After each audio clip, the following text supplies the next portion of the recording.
In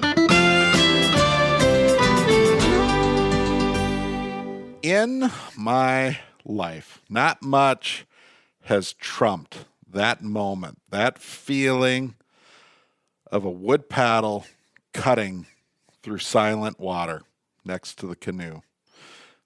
The repetition and being able to lift that paddle to the sky, put my lips to the edge, and drink water out of a lake. That is the boundary waters in a moment when I think about it. The sun rises, getting up, sitting on a warm rock with fog over that same glass water. That is why people covet Minnesota's boundary waters. And all of that right now, at least on paper, is at risk. Hey there, Bill Shirk, the man about the woods. Welcome to the Minnesota Bound podcast, the story behind the stories. Today we are talking about the Boundary Waters, Canoe Area Wilderness, and I can't believe I'm saying this, but the proposed Twin Metals copper nickel mine on the south end of that protected federal gem. The issue here is that Twin Metals wants to mine copious amounts of metal out of the ground, out of what is a lot of fissured or cracked rock. And the water in that area all flows north. So if there is to be any pollution from a proposed mine, it would flow into the watershed, which would flow through the boundary waters to the north, past the invisible boundary, which is the Canadian-U.S. border. That same water flows through Quetico, which is Canada's version of the boundary waters. So this is obviously a story that Minnesota Bound is paying close attention to, and that is why I have guest Ben Elling in today. Ben is one of Minnesota Bound's seasoned photojournalists, and he and I decided that it was time to tackle the proposed mine project. Ben, how the heck are you? Good. Thanks for having me. We were just going through a pile of pictures. You carrying Duluth packs, you with the canoes. What an assignment to go north, try to document objectively the boundary waters and the people who support the mine project and also the people who are against it. As we sit down and start talking through this project, what's going through your head? Like, how are you going to tackle this with pictures and sound? Yeah, it was a big one. I feel like a lot of what we do, especially for Minnesota Bound, is really short form storytelling. And this felt more docu-style, which was awesome because it was, it was a cool new challenge to approach. And I love the North Shore. And I've done a lot of day trips into the Boundary Waters, but surprisingly, this was my first trip, like overnight trip into the Boundary Waters. And it's a big issue. And like you said, you had to go into it, weighing that it's a pretty impassioned topic and there's two sides to this. And we had to be that fly in the wall and kind of, tell that story. So it was a lot of fun. It's probably not only one of my favorite shoots I've ever been on, but one of my, if not probably my favorite project I've ever worked on at work. Yeah, I definitely have opinions about the end result of this debate, right? Yeah. But I still want to be sensitive and be rational and listen to both sides of the story, right? Because that's definitely, I think, how good people should live in this world. Definitely. Although it seems like these days nobody's willing to do that. They just want a fist fight. Yeah. Right? Yeah. So you go to the town of Ely, which is one of the two real gateways. I mean, it's definitely the gateway from the west side of the boundary waters and south side into that protected area. There are so many businesses in Ely that make a living off of tourism.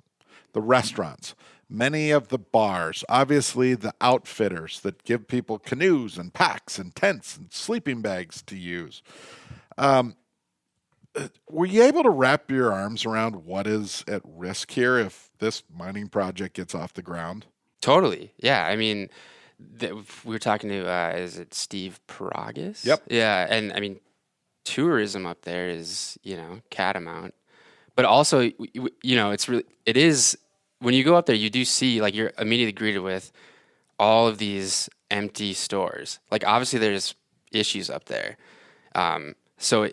Yeah, you kind of, the second you get to Ely now, I feel like you're kind of just greeted with, like, the gravity of a couple situations. And we drove through town, and there are Save the Boundary Waters Yep. signs in yards, kind of like those little real estate signs. And then across the street, there is an equal number of signs pro mining. For sure. And a lot of long timers say, this isn't a tourist town. We were mining 100 years before the Boundary Waters even existed. This is a mining town. Definitely. So, right, you instantly have this line drawn in this Northwoods burb. Yeah, and it's very obvious and very in your face the second you get there, for sure. And I think that's why I liked working on this project so much, because it's our role, as it's like our responsibility as like to tell this story in a way where we're just presenting the facts. Like, obviously there's an issue, and it'd be really easy to go in there and say, one way or the other, this is what should happen. But instead, we went and talked to Twin Metals. We talked to people who are pro mine, talked to people who think it's the worst idea in the world. And, it was just I think it was a really important project that we worked on. So we go into Twin Metals facility, Yep. and they were awesome. They allowed us in. They had, their obvious ideas about the project, and they took us to that metal building across the street from their main offices. Yeah. And there are steel racks. It's like the Home Depot of core samples, this monstrous building with these carefully filed pallets of these stone sticks. I don't know how else to describe them. Sure, yeah. And there are thousands upon thousands, literal miles of these core samples that show what hides underground that they have been given the right to go sample. What was that building like for you? It's one thing to like hear about like the project and everything, but then once you see it kind of like their facilities and everything, it's just kind of, it's crazy like what goes into it, and how much is like not guaranteed on their end, and like the amount of like pre-work that they've already done was just kind of like decades. Yeah, it's wild. It shows obviously how much money there is in mining, and like Yes. like you said, like I have my own opinions about it. Like I have an iPhone. I understand like the need for copper nickel mining. I understand it, but yeah, you see like their facility and everything, and it's crazy. But I think what it boiled down to me is that once you're in the Boundary Waters and you just like look around and you see that, it's kind of like nothing is worth the risk for this, maybe, but it's our job to be objective, like you said, and just kind of tell both sides. We talked to Dean DeBelts, who was speaking on behalf of Twin Metals, a lifer. He grew up in Ely. I think he moved away, maybe moved back, but he loves that town and he loves the idea of a mine. And he's one of the folks who says, hey, we need a economic boost. We need the biggest shot we can find, and this proposed project is it. It was interesting to hear his perspective. And he talked about, as you said, these metals they want to mine are in everything.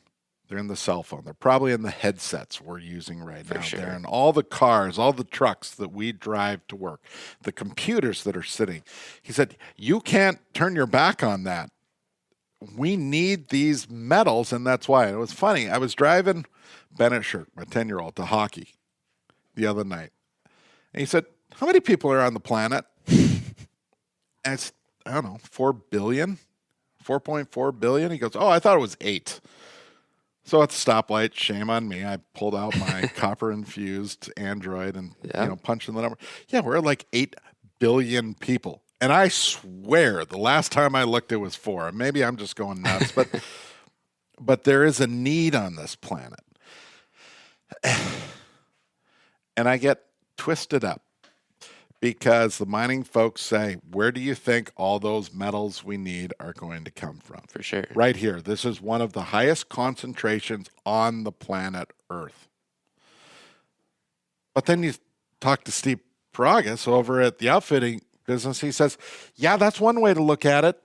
But the other way to look at it is the world has documented sustainable copper nickel mining to last us for the next century. For sure.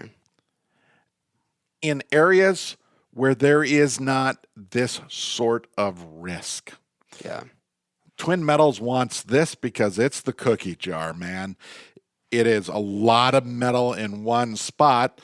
Oh, it just happens to be one of the world's most protected and biggest freshwater resources. Yep. Gosh, what do we do about that? Yeah.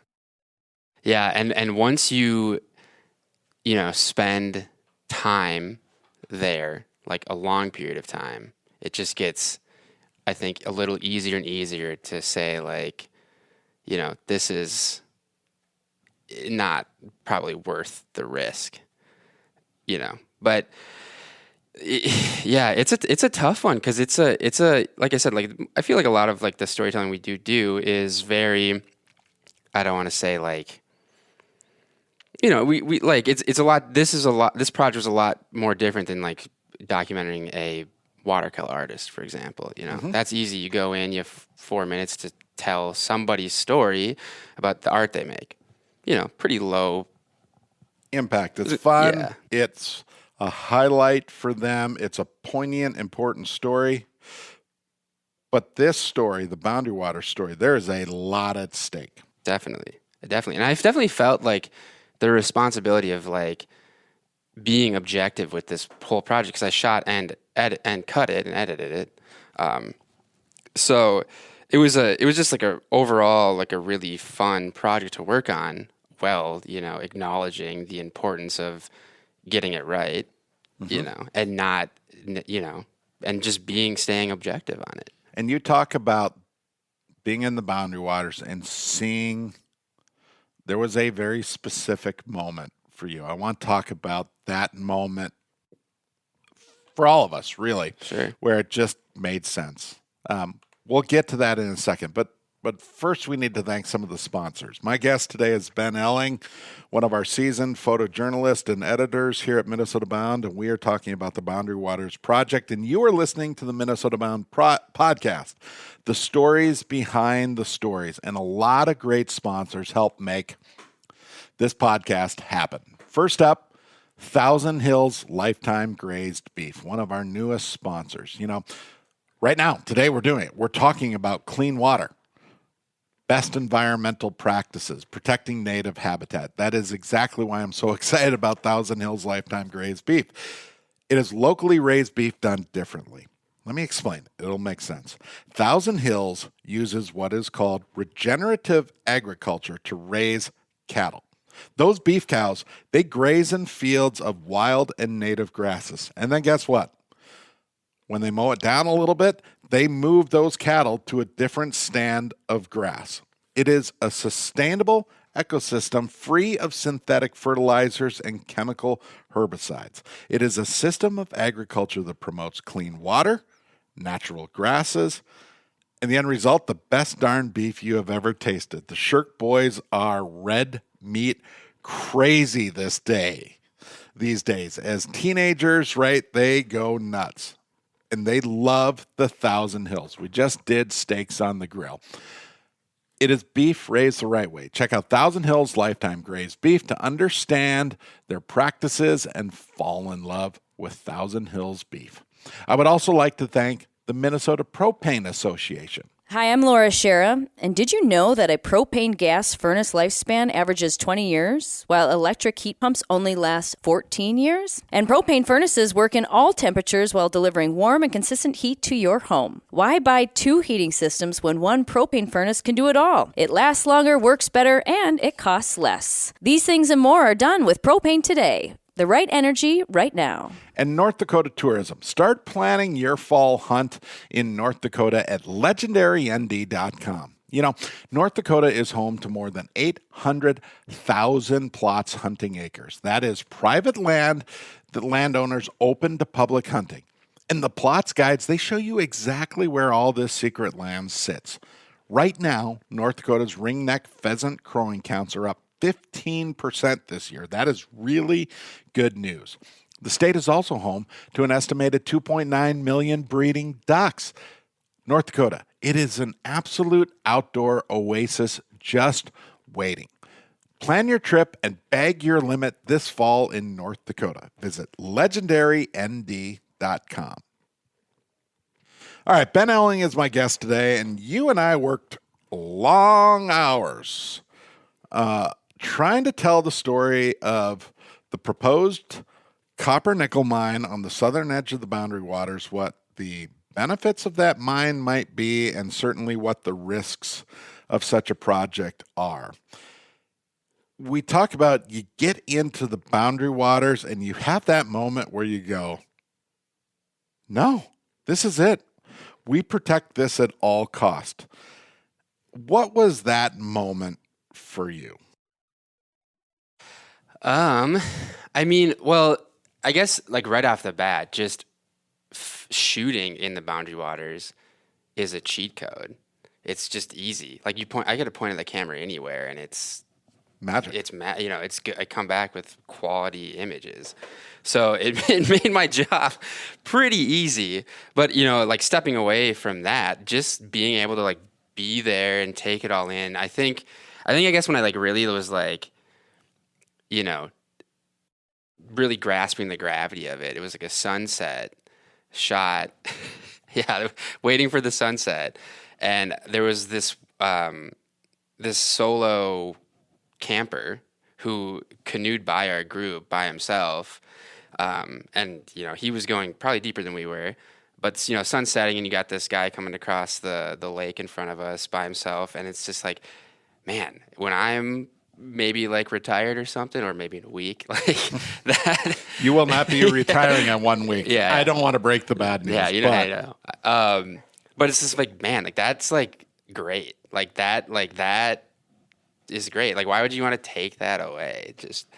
I knew that was the moment. Yeah. Because that was really about the only other person we as a group saw. Mm-hmm. It was that moment. Yep. It was perfect. It was the portrait, the frame was there, and here he comes paddling through. Yeah. And at the same time, one of the guys we were traveling with, a gentleman by the name of Land Tawney, who happens to be in charge of the Backcountry Hunters and Anglers group, which is a younger group focused on protecting our public and wild spaces. Land is in the Boundary Waters for the first time, and he's sitting on this dang rock out front, and you can just see he is a sponge taking in the gravity of what is in front of him. Meanwhile, here's this canoe coming to cross this watered landscape that he's looking at. I went, yep. Right now, it is hitting all these people. This is the moment. And to think that we are camping on the campsite that is the closest to the proposed mine. And it made me sick to my stomach because just over that tree line, a half mile to the south, guess what? The core samples and the mine that will be underground, potentially. Mm-hmm. And I just get all mixed up inside. For sure. And as my 10-year-old says, small brain. I can't figure it out. Yeah. What is right and what is wrong. But I know what my heart is feeling, right? Definitely. That's the issue for me. Totally. Yeah, and I'm with you. And that's like the importance of not only like what we do, and we're obviously presenting an objective look at this, but we're also, reminding people to get outside and experience this for yourself. Because the project's intent wasn't to throw this out there and be like, all right, this is how you should think. It's, hey, this is the issue. These are the two sides of it.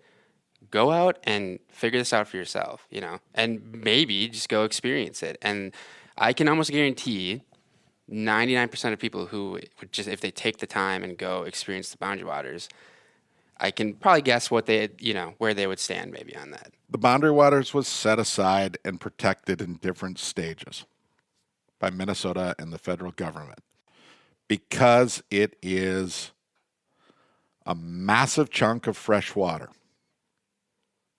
And you look at the world right now, right? I read an article not too long ago that was written by a climate change researcher. Mm-hmm. Hurricanes were hitting Houston. Wildfires were burning up the West Coast. And the author said, look, this is it. It is happening right now. The resource on this planet is water. And the article was pointed at the rebirth of what this guy sees over the next 50 years, the rebirth of certain cities. And he mentioned 3, Detroit, Milwaukee, and Duluth. Because water, presumably, is not a issue there. Those cities all have tons of that. Sure. And people are going to leave the coast and they're going to move to those sorts of places because the next century of the world, those are the areas where people can grow and profit and flourish.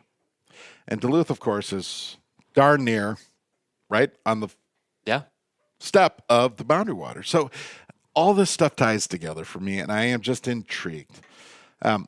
Most recently, really just in the last day or so, the Minnesota Department of Natural Resources has said, all right, we have time for people to talk about their concerns or their beliefs on why this mine should happen. We want to hear about it. And, it's funny because when we documented the story, it was almost 2 years ago, to the day that we were in there shooting. Yeah. And you go, oh man, that was 2 years ago. So much has changed.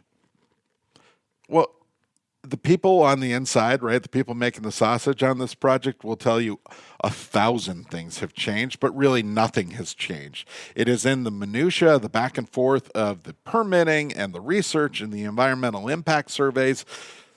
So nothing has really changed. Maybe on the political front, we have a different president who might have people who see the project differently, but it's going to be another decade before anything really happens with this project. And I think that was part of our message in our story. And we have a lot more to document. Have you thought any more, Ben, about next chapters of what you might like to document or stories you might like to tell on this topic? I mean, I think it'd be really cool to revisit it for sure. I mean, it is crazy when you talk to when we were talking to Twin Metals and like going over their timeline. It's insane, It's a lifetime. Yeah, it's crazy. It's crazy. But no, I mean, I would definitely love to revisit it for sure. For sure. Twin Metals is owned by a Chilean mining company. And they deal in lifetimes with their projects. Yep. This is not a quick turning thing. They are willing to sit and negotiate this for literal decades because the pot of gold for them at the end of the rainbow is massive.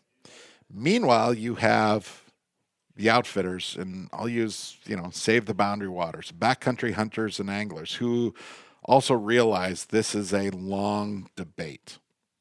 Or they will call it a fight. Mm-hmm. Because those folks are very clear in saying mining is not an option. There is no compromise here. There cannot be a mine. Cut it dead. But they're little guys. Yep. Compared to Twin Metals and Antofagasta, the parent company, right, with billions upon billions upon billions of dollars to negotiate this. So how do we save the Boundary Waters from a potentially polluting mine? Which, by the way, Twin Metals says there is no pollution issue. We are going to mine so deeply underground. We have a process because the point is The danger in this is when air touches this rock that is so far underground it has never touched air, there is a simple chemical reaction which creates acid. That acid changes the pH of water, and the result is critters and plants die. Yep. Really, that is in the most fundamental spirit what happens to this. Twin Metals says, we're going to do all our mining so far underground, that stuff will never get up. It will never get to the water table. We're safe. The critics say every single one of these mines on the planet that has ever existed, every single one has polluted. Yep. Yeah, and I'm not a, economist, or I'm not like a professional in mining or anything, but you hear that every one of these mines pollutes in some way is pretty scary. And also, if that happens, you can't fix it, it's done. And so then it really comes down to simply, is it worth the risk? And I think that's how we left the project is it worth the risk? People have a choice in this. Which choice are you going to make? Let's talk more about that in a second, Ben. First, we need to thank the sponsors that make the Minnesota Bound podcast. The stories behind the stories happen. It's no doubt the world is a crazy place right now, right? You and I are literally talking about it. But besides all the stuff going on, we have busy work schedules, families, there are kids, there are coaching duties, there is work travel, all the stuff. It is almost overwhelming at times. But you know what? I am finding a way. I'm finding my niche to take some time and get away and relax. And I do it with the Voyager sauna. Crazy, right? But it works. Voyager builds custom saunas for your home, your backyard, and your business. And they are the only company right now building premier mobile saunas. These are units on wheels. They are units that go anywhere you want to go. Believe me, it right now is the pick of the Shirk family. Workers use clear-grade cedar benches, spray foam insulation, Kuma wood-fired stove, which, by the way, are made right here in Minnesota. These are Finnish-influenced, hand-built saunas that will last a lifetime. Do me a favor. Visit VoyagersSaunas.com and get ready to de-stress. Trust me, it works. We would also like to thank the Minnesota Department of Natural Resources. Minnesota's wildlife management areas are a vast array of lands all across Minnesota. These 1,440 wildlife management areas are valued not only for wildlife, but also for Minnesota's outdoor recreation opportunities. They maintain hunter walking trails, plant food plots for wildlife, and develop acres and acres of prairie and grasslands. To find out more, go to mndnr.gov/WMAS. One of our topic today really is clean water. Speaking of which, Connecticut. Do you know Connecticut? The Shirks, we love our Connecticut water. No secret. We live in the country and we have that ironclad well water. Well, we treat all of our water with the Connecticut whole home water treatment system. And we also use Connecticut's K5 drinking water system. You know that white buildup you get on the faucets at home? We've got none of that. Our dishes are squeaky clean and shiny.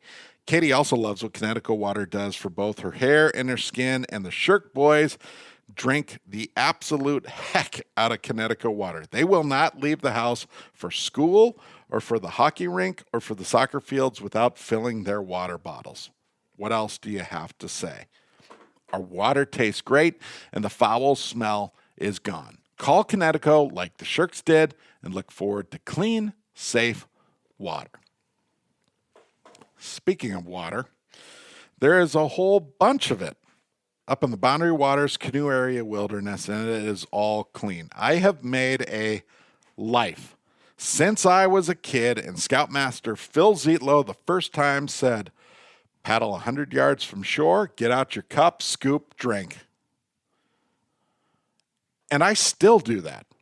And I still like to raise a paddle and let the water wash down it and run into my mouth. It's one of my favorite things to do. What, Ben, for you? You went in and you documented of course, this debate about whether we should or should not mine Sure. the boundary waters. But push all that aside. Forget about it. This was your first chance to spend a couple of days just in it. Yep. What stood out to you? What are your memories? What are the things that changed you? Oh, it's kind of hard to put it to words a little bit. Like, I'm not trying to be like overly dramatic about it, but it really is, because it's obviously you have the solitude and you have like the tranquility all around you, and it's, obviously beautiful, but I don't know, something about like places like that, when you can just really kind of like disconnect and connect to nature are, I think, insanely important. And I think that's gets pretty lost in today's day and age. People don't really slow down, and ever. And even though, we were working, like I think we had one whole day where we kind of just, we were there with a bunch of, writers and activist types, but we had one day there where it was just you and I, and we just took a canoe out in some pretty insane wind. That's right. I forgot about that. Yeah. But I mean, we're going to have to paddle harder. Yeah. No, it's just, it's something that I would just recommend, if you haven't done it, to do it, and to spend a good amount of time there. It's a place where a watch doesn't matter. Yes. You don't measure distance in miles. Correct. Right? Travel is a different thing. You bathe. And You you're bathe? clean. Well, I did. We'll talk about that later, Ben. Different podcast. But you dry off and you stand on a rock. Yep. And the world is a different place. And you feel cleaner than you've ever felt. Yeah. I have this lifelong joke. French dressing. Growing up, I could not stand French dressing. But one time in high school, I had a salad in the Boundary Waters with what kind of dressing on it? French. And I have loved that dang dressing ever since that night in camp. Right? Like, it just, it's an environment that changes the human body, spirit, and soul. Totally. I mean, it's like, it activates like all your senses when you're out in like an environment like that. The Shirk family, we were up the North Shore last weekend. And coming home, I chuckled a little bit because one of the resorts along Lake Superior has this chintzy banner. I was laughing because they didn't have it attached right, so it was all wrinkled and you couldn't really read it. But what it said is forest bathing. Right? It's a new thing. People will pay to go and hang out in the woods, and here's this spot that we have reserved for you. Go sit there, and it changes you. That's what the Boundary Waters is. That's what it does for people. Yeah. Yeah. Tens of thousands a year who paddle in. This place is not like Disneyland. You go 3, 4, 5 lakes into the Boundary Water, and you can go a heck of a lot further than that if you want. But if you go in, you don't see other people. It is you and the planet Earth alone. Yeah. And you can't really get that, a lot of places. Like, sure, you can go camping, lots of places, but not like this. No. You can pick site 126 at the state park. Yep. Next to the RV with the satellite dish and the LED jalapeno lights strung over the picnic table as they watch Monday Night Football, right? Like, totally. Yeah. Yeah, it's a different thing. Yeah. It's a big one. Did you feel powerful when you were there as a person? Yeah. Yeah. Big muscle. Sorry, Ben. Yeah, Big muscles. Yeah. You can't tell. No, yeah. I think it was just because it like I said before, like the whole project just felt a little different than what we usually do in a good way.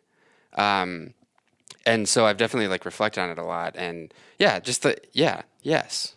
Short answer, yes. Yes. Yes. Well, I hope we get back there together. I suppose there are many more chapters to our part of this project, which is sharing the stories. And I hope we get a chance to do it together because that was a fun one. Big for both of us. Very.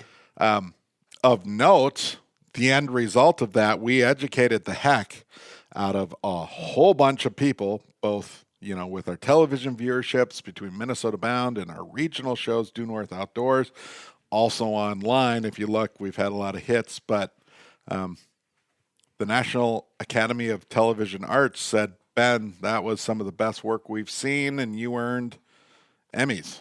Yeah. Yeah, we won an Emmy for it. And OWAA. Yep, the Outdoor Writers Association said that was the best piece. And what I appreciate about their award, they said it is the pinnacle of what outdoor storytelling or journalism is supposed to be about. Totally. And obviously that feels great to be, acknowledged for your work. But I think even better is to see like some of the discussion we've had on some of the videos. And like, it is important, that's it. We presented some pretty, what I would think, very important, an important debate. And we did it in a good way. You know what else is important? Bathing, Ben.